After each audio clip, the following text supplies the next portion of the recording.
विचार सपना सुंदर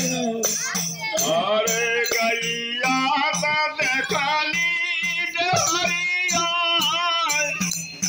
बेदिया पे ब्राह्मण हो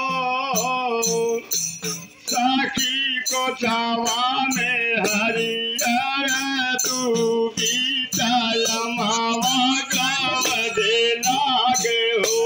साखी को छावा में हरियर तू बीता माघवा धिया गई हो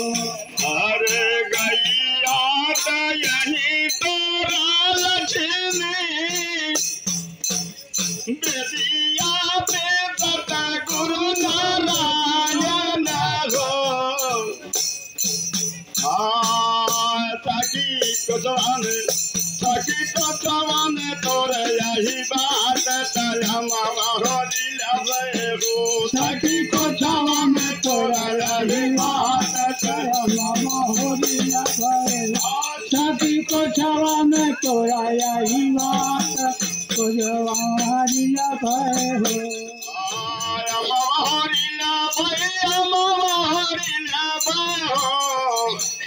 सखी को छावा में हरियर दो बीता मामा होली लगे हो साथी को छावा में हरियाणा दूध मामा होली भय हो साथी को छावा में हरियाणा दूध मामा होली भय हो हो तो भोरा लोहा लागल होरिला जनम हो सखी तारा सबद सहनाई दुआरे नीति बाजाई हो सखी तारा सबद सहनाई दुआरे बाजाई हो सखी तारा सबद सहनाई दुआरे बाजाई हो गौआ के जुटला सकल समाज भीड़ बहुता जय हो सखी अंगने में भाई बड़ी भीड़ बहुता जय हो सखी अंगन में भाई बहु बाजाई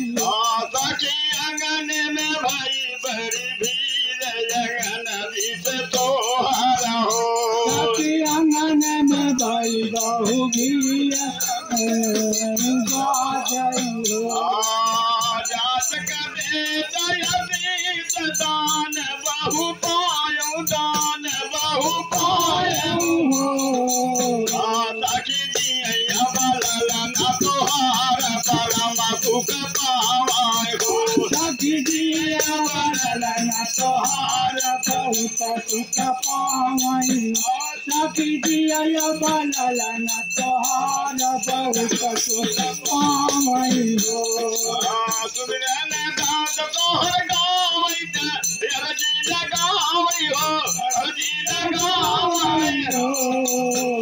सखी साहेब कबीर निरुआरई सखी साहेब कबीर निरुआर परम सुख पावाय हो सखी साहेब कबीर निरुआर परम सुख पावाई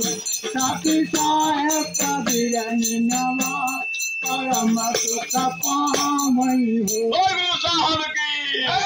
सतगुरु बंदी छोड़ कबीर साहब की सतगुरु परमात्मा की संत समाज की नागर समाज की श्री मोहन दास साहब की